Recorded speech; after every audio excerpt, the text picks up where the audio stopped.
In the spring of 1887, in the high sagebrush country east of Laramie in Wyoming Territory, a woman of 29 years stood at the edge of a quarter section of land that three men had refused before her, and she held in her hand a deed that the clerk had passed across the counter the way a man passes a thing he is glad to be rid of. The paper named her owner of 160 acres of dry ground, a collapsed sod house, and a well that the county recorder swore had gone dry in the drought of '83. They had given her the deed because no one else would take it against the back taxes owed, and because she had walked into the land office with $11 and a steadiness in her voice that made the clerk decide it was easier to be rid of both her and the parcel at once. What none of them knew, and what she did not yet know either, was that the man who had broken that ground before her had buried something in it that would unmake a fortune built 3 counties away. She had not come to the territory for land. She had come because there was nowhere left behind her, and a person on her own learns to walk toward the only door that opens. Her name was Hannah Reese, and she had been raised in a wheelwright shop in Missouri by an uncle who taught her the grain of wood and the patience of iron before a fever took him in the winter of her 24th year. He had left her his tools and very little else, and the tools were what she carried now, wrapped in oilcloth, in the bed of a borrowed wagon, while the men in the saloon doorway watched her drive out toward a ruin they had already decided was beneath them. The clerk at the land office had not troubled to hide his opinion of the transaction. He had spread the deed on the counter and tapped the figure of the back taxes with one finger and told her, in the patient voice a man uses for a child, that 3 buyers before her had walked the parcel and walked away, that the well was dry and the sod was fallen and the ground would not raise a crop of disappointment, and that for her $11 and the assumption of the arrears she was welcome to a quarter section, the county would otherwise go on carrying on its books. 2 men loitering by the stove had found this amusing. One of them, a heavy man with a freighter's hands, had said that the lady had bought herself a hole in the ground and a door to nowhere, and the other had laughed, and the clerk had smiled down at his ledger and waited for her to understand that she had been gold. Hannah had signed her name in a clear, square hand and folded the deed into her satchel, and thanked the clerk without a trace of the thing they were waiting to see in her, and walked out, and the laughter had followed her into the street, the way such laughter does certain of itself and certain of her. Stay with me, because the thing she would find in that ground had been waiting 9 years for a pair of hands that knew how to look. The land sat in a shallow basin where 2 dry washes met, and the sod house had fallen in on itself so that only the doorframe still stood, a square of gray timber framing a heap of crumbled earth. Hannah walked the boundary first, the way her uncle had taught her to walk a wheel before she touched it, looking for what was true and what was only the appearance of true. The fences were down, the well house had collapsed. The doorframe, though, stood plumb, and the man who had set it had cut the mortises clean and square, and Hannah crouched before that joint for a long moment, and understood that whoever had built this had been a careful man, and that careful men do not abandon what they have made without reason. The county had told her the builder was dead, a homesteader named Elias Crane, who had filed on the parcel in 1878 and proved up on it, and then, sometime in the autumn of 1878, had simply stopped. No crops the next year, no tax paid. The land had been sold, reverted again, passed through the hands of 3 speculators, who each looked at the dry well and the fallen sod, and let it go back to the county rather than pay what was owed. 9 years the basin had sat empty. 9 years the doorframe had stood plumb over the ruin, waiting. Hannah made her camp in the lee of the fallen wall that first night, and lay listening to the wind come down off the Laramie Range, and she thought about the mortises. A man who cut joints like that did not build a well that failed in 5 years. A man like that read the ground before he dug. She had known one such man her whole childhood, and she had buried him, and she knew the difference between work done to last and work done to sell. Elias Crane had built to last. Something had stopped him that was not the land. In the morning she began with the well, because water was the first need, and because the recorder's certainty that it had gone dry was the kind of certainty that careful people learn to distrust. The well house was a heap of rotted board and fallen stone, and she spent the better part of 2 days clearing it by hand, lifting the stones one at a time and stacking them, working in the cool of the morning and resting through the worst of the afternoon heat. She found, as she cleared, the marks of the man who had built it.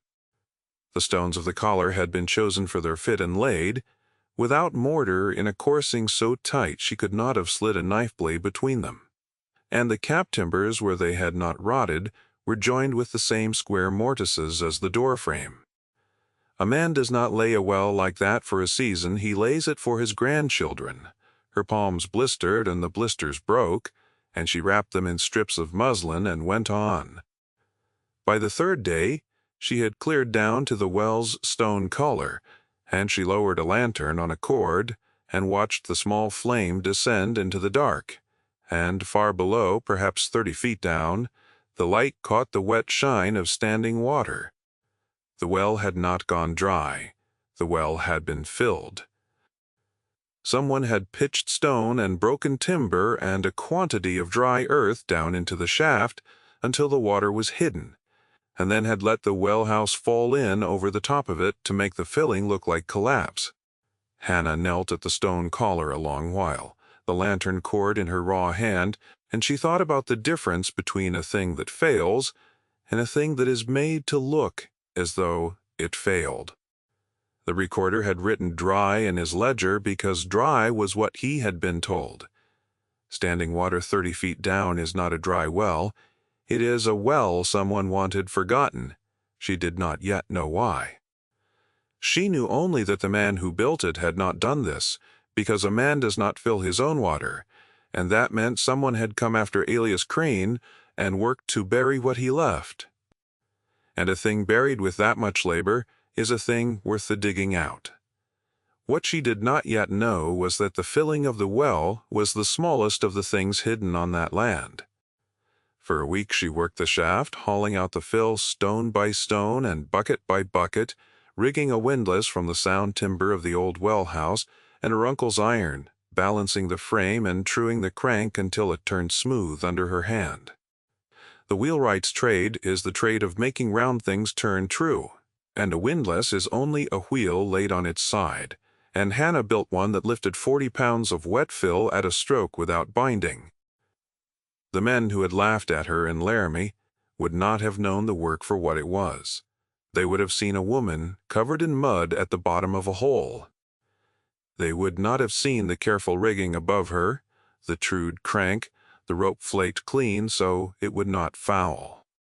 They would not have understood that she was reading the well the way her uncle read a wheel, and that the well was beginning to answer. On the 9th day of the digging, she found the box. It was not at the bottom.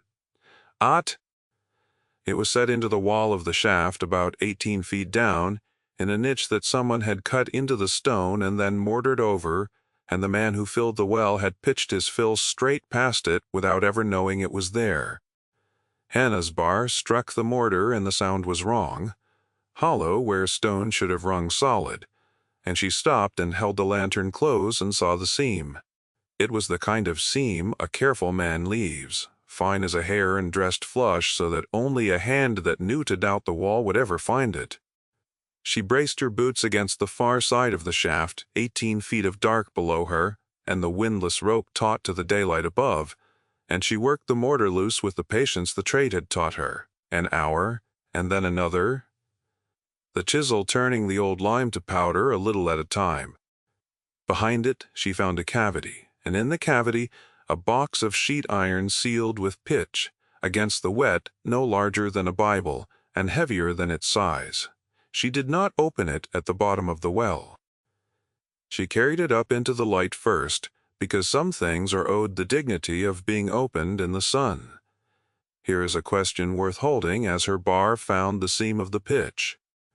How many true things lie buried under the word worthless, waiting only for someone who refuses to take the word at its face?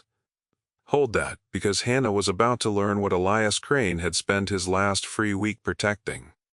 The pitch came away under her uncle's smallest chisel in long, dark curls, and the lid lifted on a hinge that had been oiled before it was sealed, and the cold air that had been shut inside that iron for 9 years came up into her face, with the smell of old paper and oil. Inside, wrapped in waxed cloth, lay a bundle of documents in a leather pouch and a single object that she did not understand at first, a flat disc of brass scored with fine lines, that she would later learn was a surveyor's compass plate. The documents were what mattered. Hannah spread them on a flat stone in the morning light and read them through twice, slowly, because the trade had taught her that a thing read in haste is a thing read wrong. And as she read, the basin around her seemed to grow very quiet, and the magnitude of what she held settled on her like cold water. Elias Crane had not been only a homesteader. He had been a surveyor, employed in the middle 70s by the men who were laying out the township grids ahead of the railroad's land grant, and the papers in the box were his field notes, kept in his own hand, dated and witnessed, recording the true corners of better than 40 sections of land along the lodgepole drainage to the south.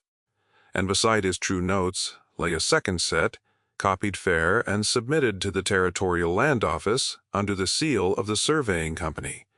And the two did not agree. Where Crane's true notes placed a section corner, the submitted notes placed it a quarter-mile east.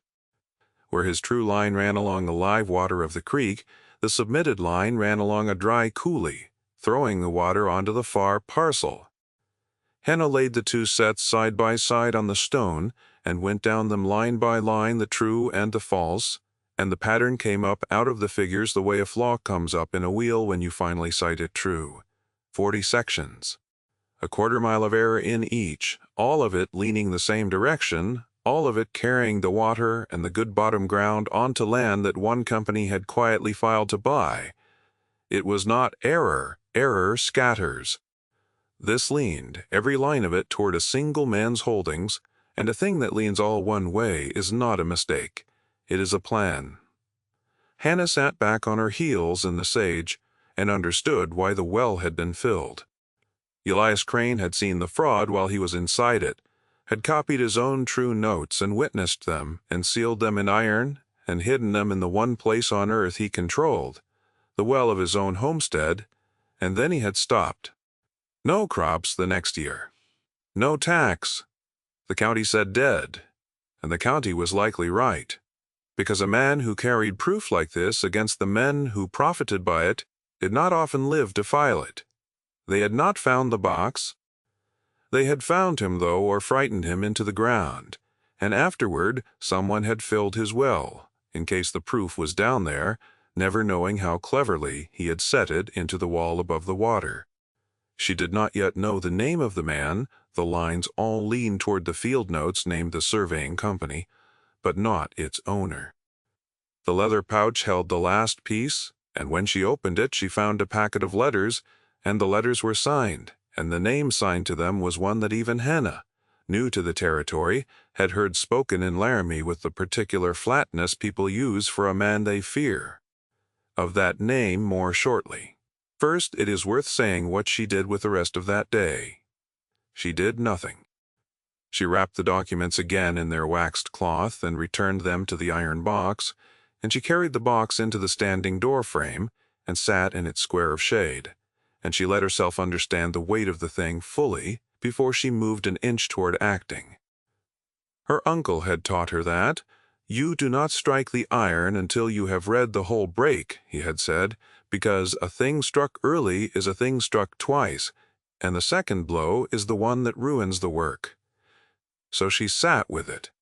She let the afternoon pass, and by evening she had begun to understand that she could not carry this thing into a courthouse and lay it on a counter, because the man whose name was on the letters had counters of his own and ledgers of his own, and the recorder who had called the well dry had taken his word for it without ever walking out to look. The man's name was Vance Otley, and he held, by the spring of 1887, the better part of the lodgepole bottom land, 40 sections of live water and good grass that he had bought from the territory at the price of dry coulee ground on the strength of survey notes. He had built a cattle operation on that water that supplied beef to 3 forts and a railroad town, and he was spoken of as a builder of the country, a man who had made grass into gold, and the gold was real, and the grass was real, and the foundation under all of it was a 1/4 mile of lie, repeated 40 times in a surveyor's fair hand. Hannah learned this slowly over the weeks that followed, not by asking direct questions, which a careful person does not do in a country where the wrong question travels faster than the asker, but by listening. She drove into Laramie for flour and nails and listened in the mercantile. She filed her own true claim to the water of her well now that it stood proven wet, and listened in the land office. And she found, as she listened, that there was one other person in the country who had never believed the lodgepole surveys, and that was an old man named Mordecai Pratt, who had run cattle on the drainage before Ottley came and had lost his lease when the lines were redrawn, and who lived now in a dugout at the edge of the Ottley Range and was regarded by the town as a bitter old crank who could not let go of a grievance 9 years dead. The town was wrong about him, the way towns are often wrong about the people. They have decided to stop hearing. Hannah went to see him. Pratt met her with a shotgun across his knees, not raised, only present, the way an old man on a frontier keeps a tool within reach, and he listened to her without a word while she told him what she had found. And when she laid Crane's true field notes on the plank table in his dugout, he put one cracked finger on the corner of the topmost page and was silent for a long time. The dugout smelled of wood smoke and old leather, and the single window let in a bar of dusty light that fell across the pages, and Pratt bent into it with the care of a man whose eyes had begun to fail, reading the columns of bearings down to the last entry. When he spoke, his voice had gone rough. "I knew Elias Crane," he said. "He surveyed my lease line in '76, and it was true, and I told the company so when they redrew it, and they told me I was an old man who could not read a chain." He folded the field notes, closed with a care that surprised her. "They said he drowned in his own well," Pratt said, "in the autumn of '78.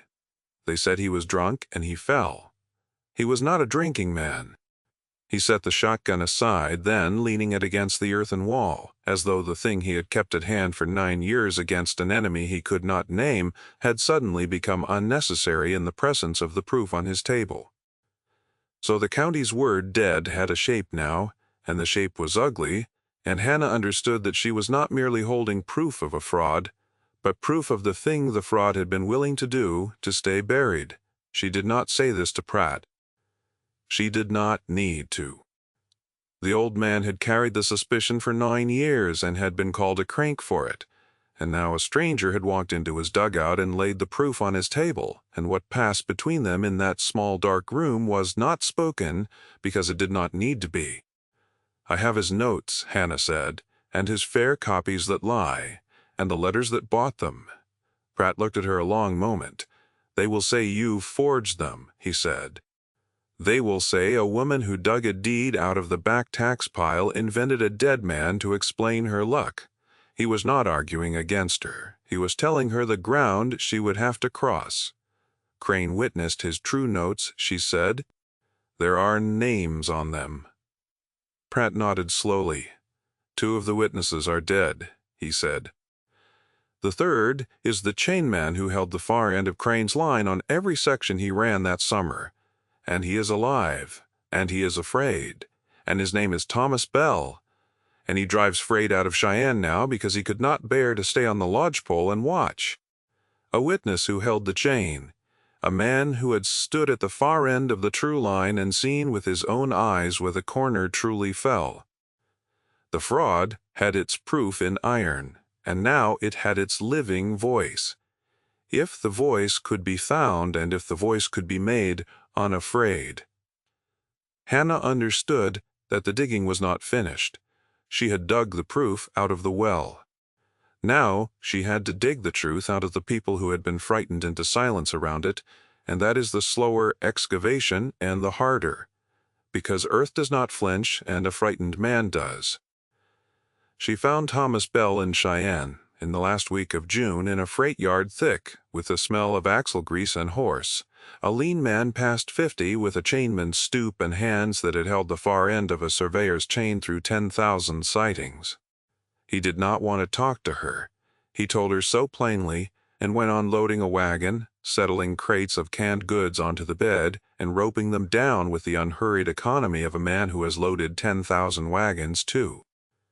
She told him only that she had found Elias Crane's well and what was in the wall of it, and she watched the name Crane go through the man like cold water. His hands stopped on the rope. For a moment he stood with his back to her, and she saw the breath go out of him, and then he took it up again and finished the knot and said without turning that he did not know any crane and had freight to move. Hannah did not press him because the trade had taught her that you do not force a seized joint, you ease it. She left him her direction, written on a torn page in her square hand, waited under a stone on the wagon seat where he would have to move it to drive away, and she went home to her land and waited. He came in July on his own, driving a freight wagon, empty up the dry wash to her basin, and he stood a long while at the door frame Crane had built before he could speak. He put his hand to the mortise the way a man touches the headstone of someone he has wronged. I held the chain for him, Bell said at last, every section that summer. I held the far end, and I read the pins, and I knew where the corners fell, and when the fare notes came out a quarter-mile wrong, I told the company foreman, and the foreman told me that a chainman who could not hold a line steady would not hold a job. He looked at his own hands. I had a wife then, and a child coming. He said, I held my tongue. I have held it 9 years. You can stop holding it, Hannah said. That was all. She did not lecture him, and she did not absolve him, because it was not hers to do either. She laid Crane's true notes on the stone where she had read them, and Bell knelt over them in the failing light and read down the column of corners, and at each one he said aloud quietly, where the corner truly fell, from memory. 9 years on, and at each one his memory and Crane's iron agreed. When he had finished, he was weeping without sound, the way a man weeps who has carried a weight so long he has forgotten it could be set down, and Hannah let him and said nothing, and the door-frame Crane had built stood plumb over them both. Now she had the iron and the voice. What she did not have was a way to bring them forward that Otley could not bury as he had buried the rest. A courthouse would not serve. The recorder had taken Otley's word for 9 years and would take it again. A lawyer could be bought or frightened. Hannah thought about this through the long evenings of that summer, and the answer she found was not a confrontation. Because she did not want a confrontation, she wanted the truth, set in a place where no single man's hand could reach in and erase it. The answer was the survey itself. Crane's true notes did not merely allege the fraud. They contained, in his own careful hand, the field bearings and chain distances to find the true corners on the ground, the actual iron pins he had driven and then recorded before the fair copies moved them on paper. The pins were still out there. A survey is not only paper. It is iron driven into the earth at the true corners. And Crane had driven his true pins before anyone told him to move them, and a man who knew how to read his notes could walk the lodgepole drainage and dig up the original corners and prove, on the ground with iron pulled from the earth, that the water had been carried off by a quarter-mile of lie. Hannah was a wheelwright, not a surveyor. The trade of the wheelwright, though, is the trade of true and out of true, of measuring a thing against what it ought to be, and Crane's notes were written by a careful man for the use of careful hands, and with Bell to hold the chain as he had held it for Crane, and Pratt to swear to the old lease lines, she found she could follow them. She studied the notes by lamplight for a week before she set foot on the drainage, learning Crane's hand, the abbreviations he favored, the way he recorded a bearing to the quarter degree and a chain distance to the link. Until she could read a page of his figures the way she read the grain of a fellow, and know where the true corner lay, before she walked to it. Through August, the three of them worked the drainage, quietly, at the far edges of Ottley's range where his riders seldom came, going out before dawn and lying up through the heat of the day and pacing the bearings off Crane's notes in the long light of evening, digging where the notes said a true pin should lie. The first two corners they found nothing, the pins pulled long ago or the bearings paced wrong, and Bell grew discouraged and said the iron had likely all been drawn the same autumn. The notes were buried. Hannah did not think so. A man who fills a well to hide paper does not walk 40 sections pulling iron, she said. He moves the lines on the paper because the paper is what the office reads, and he trusts that no one will ever dig. At the third corner, 4 feet down in the bottom soil, beside the live water of Lodgepole Creek, Bell's spade rang on iron. It was a survey pin, a length of iron rod driven flush and then buried and stamped into its head with a cold chisel were Crane's initials and the section number, exactly as his true notes recorded a quarter-mile west of where Ottley's deeds said the corner fell. They dug it free and stood looking at it, 3 people at the edge of a creek in the long gold light of a frontier evening, holding in their hands the iron proof that 40 sections of the richest bottomland in the territory had been stolen with a pen. They found 4 more pins before the month was out, each agreed with Crane's notes, each lay a quarter-mile from where the law said it should. Hannah photographed none of them, for she had no camera and would not have trusted one, but she did better. At each pin she brought a witness from outside the quarrel, a freighter, a passing drover, once a young deputy surveyor down from the territorial capital who had no love for the lodgepole crowd, and she had each of them mark in a bound book the bearing, the depth, the stamp on the iron, and sign beside it. By the end of August, she held a record that no single man could erase, because it lived in the memory and the signatures of a dozen disinterested people scattered across 3 counties, and in the iron itself, which she left in the ground after each witnessing, undisturbed, where any future surveyor could find it again. This was the thing Ottley could not bury. He could fill a well, he could frighten a chainman, he could not dig up 40 sections of iron pins witnessed by a dozen people he did not control. Word reached him in September as word does. Hannah did not bring it to him and did not need to. A thing witnessed by a dozen people is a thing the country begins to say aloud, and the country began to say that old Pratt had been right, and that the dead surveyor's well had given up its proof, and that the woman on the back tax parcel had iron in a book that the Territorial Surveyor General had agreed to examine. Of Vance Ottley's own thoughts in those weeks, only one thing is known, told later by a man who had business at his house. Ottley sat at his window a long while looking out over the lodgepole bottom, the live water, and the good grass that had made him, and he said to no one in particular that he had always known the well would be the end of it. Then he sent for his lawyer. He did not send for his riders. Even he understood, at the last, that there was no one to ride against. The thing that undid him was in the ground, and had been in the ground for 9 years, and could not be shot or bought or frightened, because it was only the truth, sitting where a careful man had left it. The Territorial Surveyor General re-ran the lodgepole lines that autumn, with Bell holding the chain and Crane's notes open on the table and the witnessed pins to guide him, and the survey came back true, and true was a quarter-mile from Ottley's deeds on every one of the 40 sections. The fraud did not end in a courtroom with a man in chains, though there were proceedings, slow ones, that ran for years and that Hannah attended only when summoned. It ended the way such things truly end, quietly, in the redrawing of lines on a territorial map, in the water of Lodgepole Creek being deeded back to the parcels it had been stolen from, in the families who had filed on dry coulee ground and starved off it being found, and where they could be found, made whole. That was the part Hannah cared about, and the part she gave her own labor to. She did not grow rich from what she found. She might have. A woman holding proof that could break a man with 40 sections might have sold her silence for a sum that would have set her up for life, and more than one quiet offer reached her that autumn suggesting exactly that.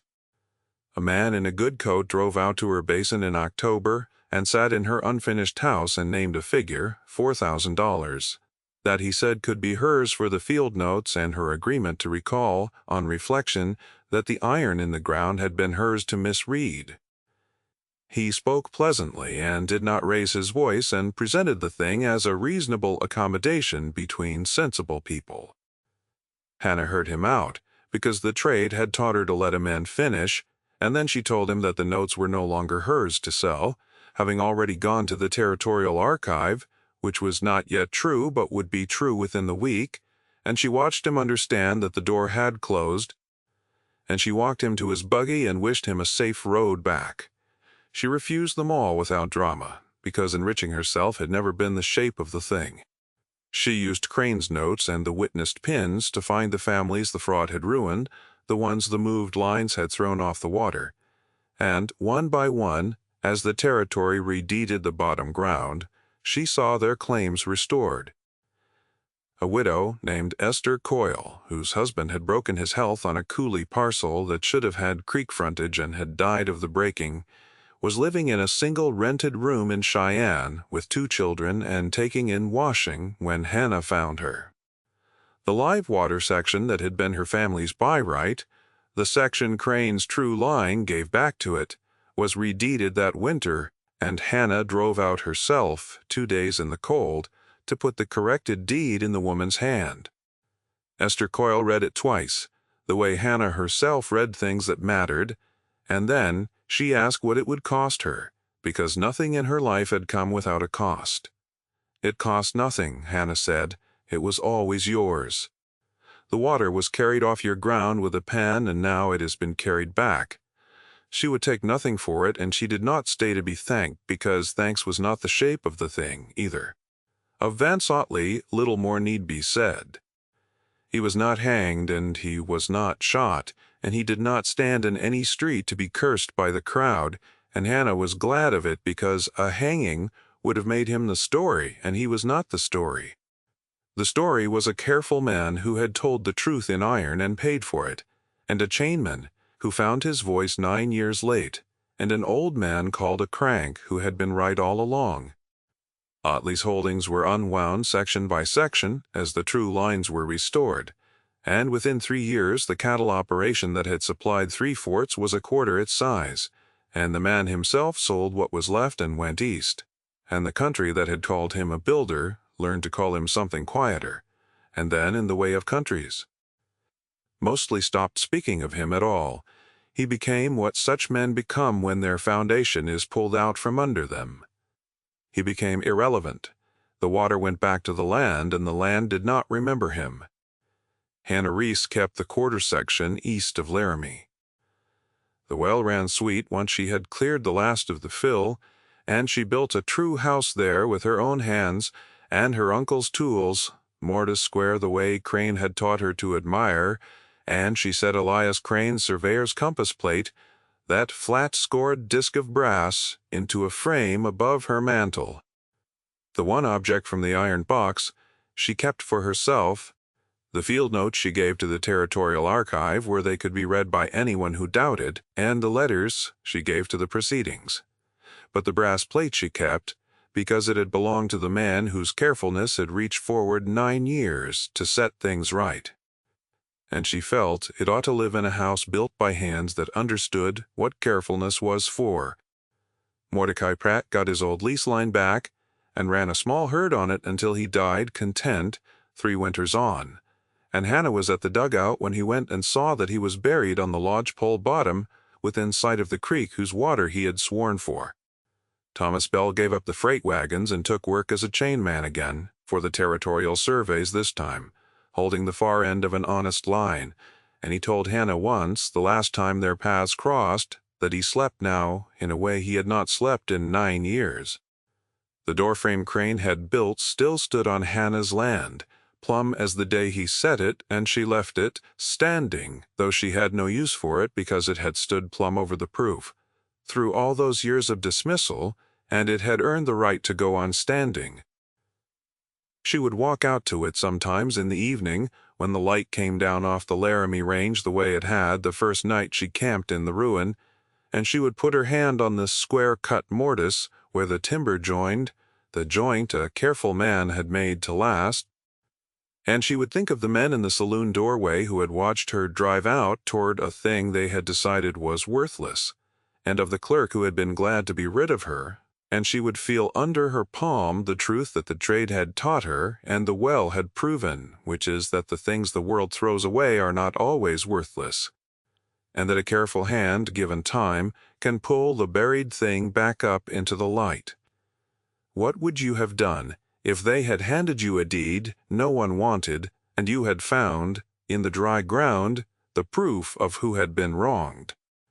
If a story of a thing dug up and set right stays with you, there is another, like it waiting. The brass plate caught the last of the light above her mantle, and the well ran sweet, and the water had gone back to the land.